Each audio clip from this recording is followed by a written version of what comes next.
Why did the ghost go to the bar? Why did the ghost go to the bar? For the booze. Get it? The booze. B-O-O-S, you know? Because ghosts say boo. So it went for the booze. Because that's what they like. Anyway.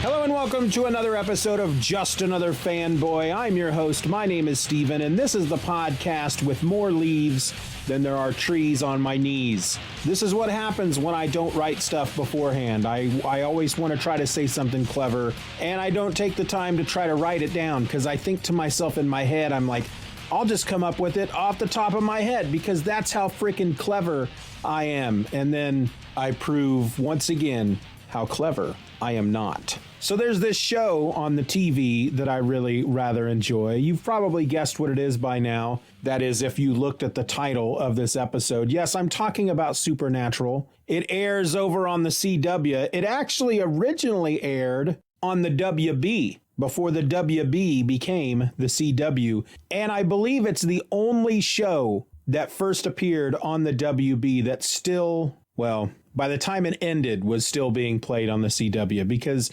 the show's over. 15 seasons is what that sucker did. 15 full freaking seasons. Now, I haven't watched all 15 yet. I had started to watch season 15 when it first dropped on Netflix, thinking that it was the entire season 15, and then learning once I got through half of the episodes from the season, because that's all they put up, that it was only half the season. See, they had this thing called COVID that landed right in the middle of them putting together season 15. So they had to take a break. And rather than wait until all of season 15 was done, they dropped the first half of season 15 on Netflix and just recently dropped the second half. Well, I haven't watched the second half yet. I decided that I kind of wanted to go back and rewatch the whole show all over again, which might be my fourth time through. I'm not quite sure. I don't know why I'm doing it.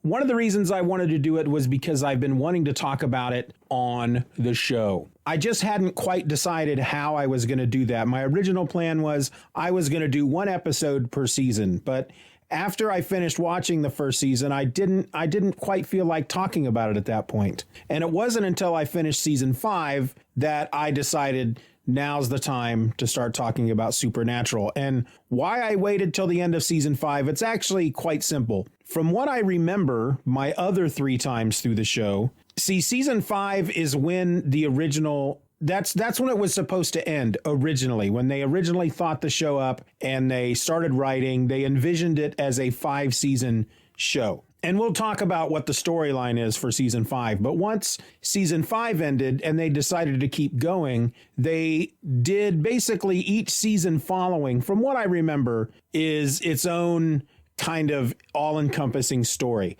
You know, they make references to past seasons. It's all there. In the end, it is almost like one big story of the life of Sam and Dean, but each season basically has its own big bad, per se, once season 5 is over. And so I thought what I would do is I would do part 1, and I would talk about seasons 1 through 5, and then I would talk about each subsequent season on its own as we move forward. So let me run some numbers by you here first, and then we'll get into the nitty-gritty of what was seasons 1 through 5. The first episode of season 1 aired on September 13, 2005, and then the final episode of season 5 aired on May 13th, 2010. All in all, there were 104 episodes throughout all 5 seasons. There would have been more, but the writer's strike happened during season 3. So rather than get a full 22 episode season in season 3, they only got 16 episodes. The main characters are Jared Padalecki and Jensen Ackles, Sam and Dean. They were joined around season 4 by Misha Collins, and then we eventually got guys like Jim Beaver as Bobby Singer, Mark Pellegrino as Lucifer, Rob Benedict as Chuck or Carver Edlund, Mark Sheppard as Crowley. Those are some of your main characters. These folks will come in and out of play going forward from season 5. So season 5, like I said, told one big story. Ultimately, the way it started out is you've got these two guys, these two brothers, Sam and Dean Winchester. They're from Lawrence, Kansas. A tragedy befell their family when they were children. Sam, the youngest, was still a baby. He was still in a crib when his mother was murdered by supernatural means. And by that, I mean their father witnessed something invisible pick their mother up, press her to the ceiling of Sam's bedroom. Something pierced her abdomen because blood started flowing, and then she caught fire and the whole house burned to the ground. From that moment on, their father made it his life's mission to find out what killed their mother, and that is how the Winchester family became what is known as hunters. So the family business, as they call it, they travel the country, they hunt down werewolves and vampires and ghosts and ghouls and just all kinds of things. Shapeshifters, or skin changers, as they call them. Demons eventually come into the game, as it were. And Sam and Dean are raised in this life. Dean was probably 6, maybe, when this happened there at the beginning of the first episode. I don't know. I could look that up, but I don't feel like it. And so after the event in which their mother is killed, we skip forward. Sam is in college. He's attending Stanford University in, I believe that's California. And Dean comes to see him, and he tells him that their dad is missing. He went on a hunting trip and he hasn't returned. They have to be kind of coy about it because Sam is there with his girlfriend, Jessica. And they don't let it, they're not open about the fact that they hunt monsters, because most people would find that is a little crazy and they wouldn't believe them and would probably try to have them committed. So Sam, who has attempted to get out of the life, he doesn't want to go with Dean at first, but eventually he agrees. And they don't find their dad, but they do go out on a case that is basically left to them by their father. Their father has this journal, which Dean has, and they're trying to use the journal to figure out where their dad is. But their dad just ends up, for this first season, sending them on various cases, hunting down monsters and killing them. And once their first case is cracked and Dean takes Sam back to school, because Sam is very adamant. You got the weekend. I got to get back to school. I have an interview for some kind of graduate school scholarship program type thing. And when he gets back home, he gets into bed and he's about to fall asleep. Something wet drops on his face. He opens his eyes, and there on the ceiling is his girlfriend, Jessica, who dies in the exact same manner as his mother did, which then fully commits Sam to getting out there and to helping Dean find their dad. Because what we learned throughout this first season is that their dad is on this mission to find the thing that killed their mother. We learned by the end of the first season that it was a demon. So as season 1 through 5 continues, we spend a lot of time in season 1, which is more of a monster of the week type thing. And it's not a great season. It starts kind of slow. It takes a while to get into it. And as a matter of fact, I thought of giving up the show a number of times during season 1, but I had a friend who kept telling me, no, just keep going. It gets better in season 2. And frankly, by the time you hit A Bad Day at Black Rock in season 3, you're going to fall in love with the show. And so I did. I stuck with it, and it did get better starting in season 2. At one point, they do find their dad. They're also able to get this gun, this old revolver that was created by Samuel Colt back in the Old West days. That we find out that Samuel Colt was a hunter, and he used magic and mysticism to create this gun that fired these special bullets that could kill anything. And that's what their dad was trying to get a hold of, because he would need that to kill the demon, whose name is Azazel. But as we go throughout these 5 seasons, we learn this whole thing about the killing of their mother was all part of a big plot that Azazel had been putting together to create demon-bred children. He would make deals with these women, and then when they had a baby, he would come visit their house, and he would drip little droplets of his blood in the baby's mouth and create these psychic type children that could do various things like move objects with their mind. One of them was super strong. You know, it's like he was building the X-Men for evil purposes. And at one point, he actually gets these people together. Sam is one of them. There are a number of others. And he gathers them together in this old ghost town, which is actually supposed to be the most haunted town in America. And he tells them that he only needs one of them to be his champion. Whoever walks out alive is going to be his champion. Sam, of course, tries to get everybody to work together to leave, but it ends up being just him and one other guy at the end. And the guy ends up killing Sam, stabs him in the back. And I think Dean kills him. It's all such a blur at this point. So when that season ends, which I think is season 4, Sam is dead. Dean makes a deal with the Crossroads demon. They have this whole episode where we're introduced to Crossroads demons, where you go to a crossroad and you take a box and you fill it with certain mystical implements and you bury it in the crossroads, and a demon will come and you ask it for, you know, I want to be rich and famous. I want to be a successful artist. I want this woman to fall in love with me. And the demon grants your wish, but the price is your soul. And typically you get 10 years. And at the end of that 10 years, these invisible hellhounds come to get you and they drag you to hell. Well, Dean makes a deal with the Crossroads demon to get Sam back. But the only deal they will accept is if Dean, gives them his soul in a year. So season 5 is all about him and his last year on, or no, now I'm getting it all mixed up. I think season 4 is more about his last year on Earth, but we eventually learn he does end up, Dean dies. So Sam dies and a demon brings him back. Dean dies at the end of season 4. He's brought back at the beginning of season 5, I think it is. Now I'm not sure about that either. Maybe it's season 4. It's whatever season Castiel first shows up in. And I think Castiel first shows up in season 4 because he's the one that pulls Dean out of hell. Castiel is an angel. So up to this point, before we're introduced to Castiel, none of the hunters believe that angels are real. They all, of course, believe in demons, but they can't wrap their minds around the fact that angels are real. And in fact, when Castiel comes down to Earth, that's the first time angels have been on Earth in like 1,000 years or something like that. And this is when we learn of the actual true big bad, the main story, the big thing that all of this has been leading to.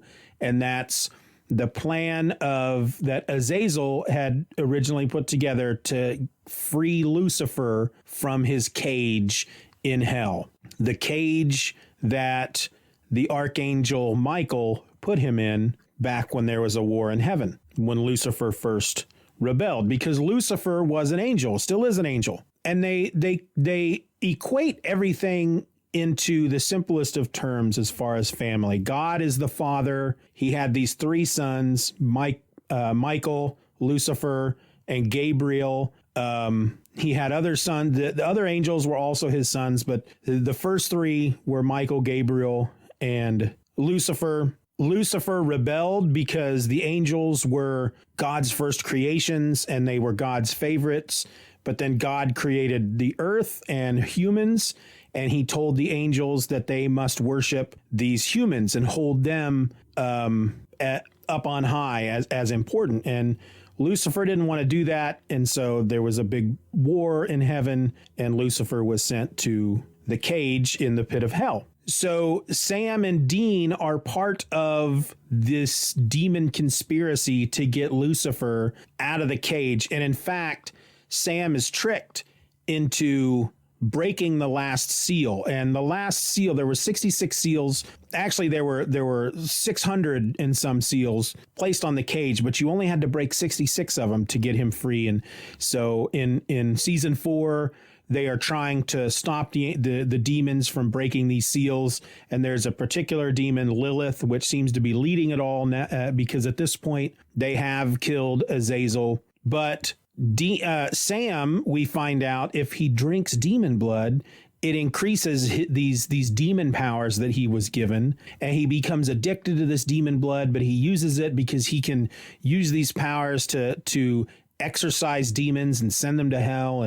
And he's led to believe that he is the only one that can stop Lilith. And if he doesn't stop Lilith, then Lucifer will be set free. And so he goes after Lilith and he kills Lilith. And that's when we find out that they wanted him to kill Lilith. Lilith was the last seal. So by killing her, he sets Lucifer free. And so by season 5, we learn even the what ends up being the biggest secret of them all. The angels and the demons at this point have been looking forward to this. It's the apocalypse, basically, the final battle between Michael and Lucifer.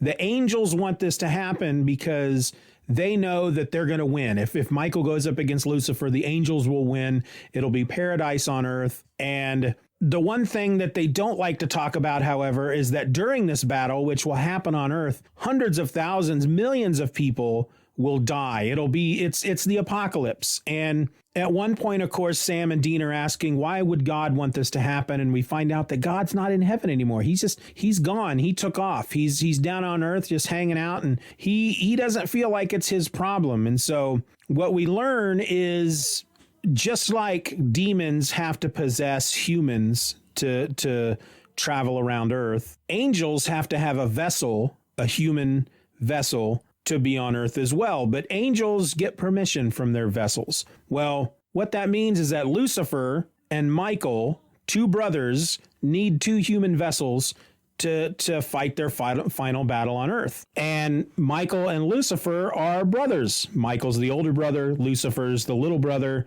And so Sam and Dean have been destined to be these vessels. Well, that's what was going to happen, is that Sam was going to be the vessel for Lucifer, and then Dean was going to be the vessel for Michael. But we learned throughout these 5 seasons is that they have an illegitimate brother.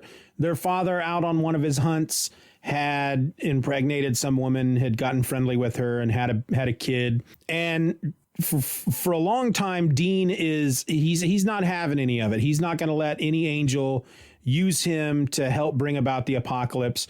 So they end up recruiting their brother. And in the end, Sam and Dean figure out how to open up the cage, and Sam decides he will just let Lucifer in. He will become Lucifer's vessel, and then he will fight back from the inside and take control. They'll open up the portal to the cage, and then he'll just jump Lucifer in, meaning that Sam, of course, will also be trapped in hell. Dean doesn't like this, but Sam ends up convincing him because there's really no other way that this is going to happen. But he makes Dean promise that when this happens, he's not to try to get him out. He's not to make any more deals. He's to go live a regular life. There was an episode during these 5 seasons where we find out that Dean had this affair with this woman that he has feelings for.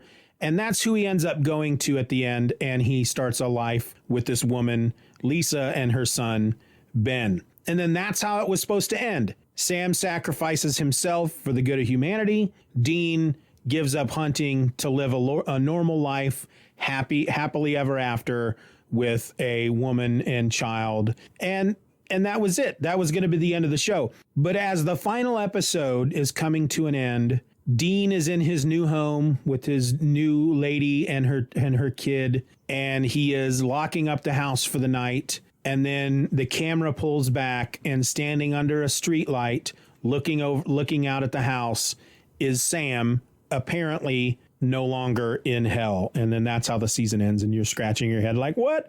How did that happen? So that in general is seasons 1 through 5. That was the big overarching story. Which was ultimately a war between heaven and hell that would have destroyed Earth while the battle was being fought. There are some great episodes during those 5 seasons. Bad Day at Black Rock, episode 3, season 3 was the first one that just made me kind of fall in love with the series.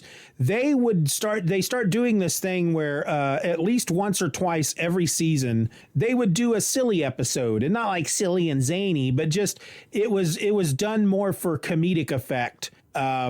it was just more lighthearted. It was, they didn't take themselves too seriously. That was one of them. And it was all about this lucky rabbit's foot that was stolen from this storage unit that their father had set up, where he had stored a bunch of magical items. And if you took a hold of the lucky rabbit's foot, you got nothing but good luck. But if you lost it, which was going to happen, that was part of the curse.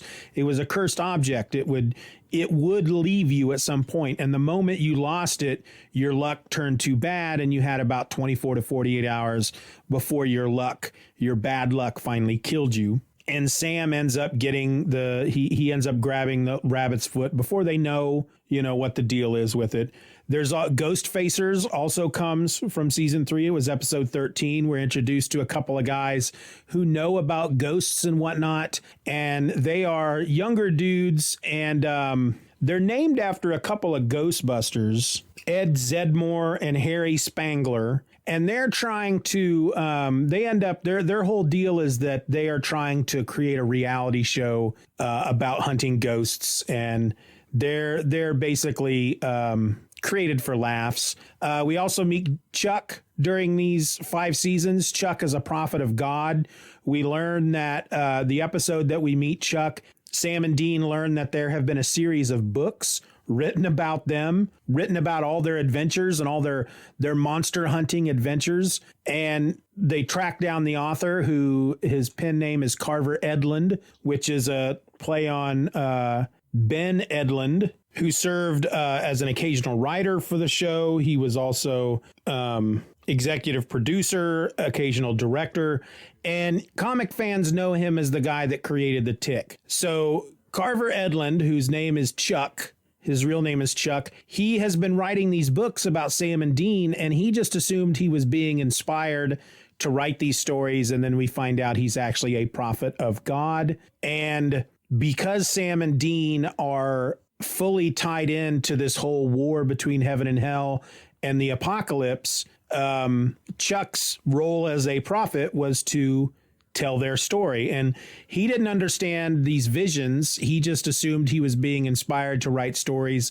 And so he started writing these books, which didn't have big print runs, but there is they become cult favorites among fans. We also get the trickster god, Loki. He's played by Richard Speight Jr. I don't know if I'm pronouncing that name correctly, but he's wonderful on the show. The first time we meet him, they call him a trickster god. He has an episode where he's killing folks he can change reality around people, and he comes into play a number of times during these 5 seasons. He is then also referred to as Loki, but then we find out he is actually one of the 3 angel brothers. He is Gabriel, but he gives Sam and Dean a hard time quite often. He's one of those favorites that comes on the show every now and then. And they did a whole episode where he basically put them into, they call it TV land. It's like they are he creates this whole world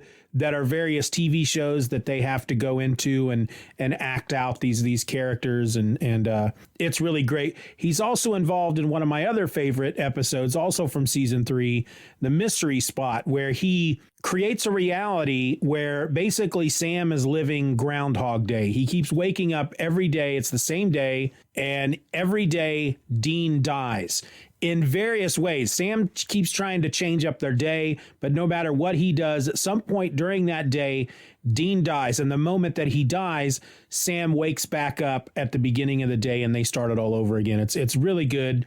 And then, of course, the final episode in season 5 that wraps up the whole storyline is also one of my favorites. There's this framing device in which Chuck is writing the final story of Sam and Dean, or at least that's what you think is happening. And he's basically writing about their car. They drive the 67 Impala that Dean refers to as Baby. And he talks about how this car is one of the most important objects in the world.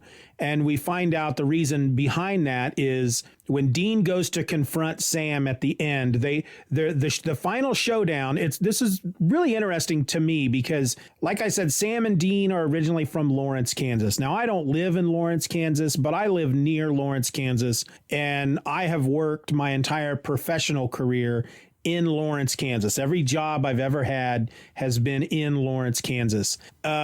So the final showdown between Lucifer and Michael happens at a place called Stoll, Kansas. Now, Stoll is a small town. It's like a cemetery just outside of Lawrence, Kansas.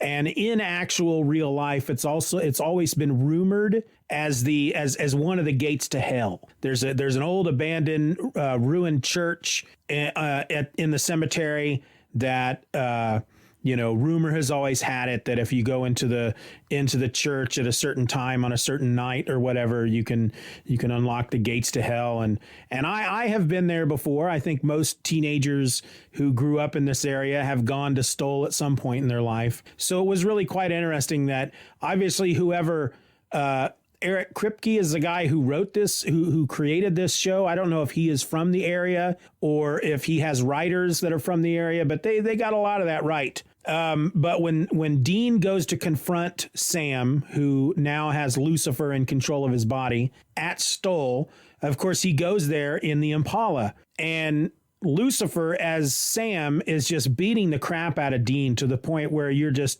sure that he's going to beat Dean to death. And at one point, he catches his reflection in the window of the Impala. And it's at that moment that Sam, looking through his own eyes with Lucifer in control, he sees various things from within the car. There's like a little army man that's stuck in an ashtray. We get kind of the backstory behind that. And he starts having all these memories of all the time that they've spent in the Impala. And that is when he is able to finally take control and jump into the pit with Lucifer. I could go on and on and on about seasons 1 through 5. I mean, it's a lot of episodes to cover. There's a lot of great moments. But I really don't want this freaking episode to go for hours and hours and hours. So I'm gonna go ahead and try to wrap it up at this point. But I'm currently in the middle of watching season 6. As soon as I'm done with season 6, I will do an episode that will just be about season 6. So going forward, each supernatural episode you're going to get from me will be specifically about each following season, because like I said, season 1 through 5 is its own story, and then each subsequent season is its own story. And then I haven't finished the show yet. I haven't finished season 15, so that'll be fun when we get there. But until we do, my name is Steven, and I'm just another fanboy. Be nice to each other, wear a mask, stay safe.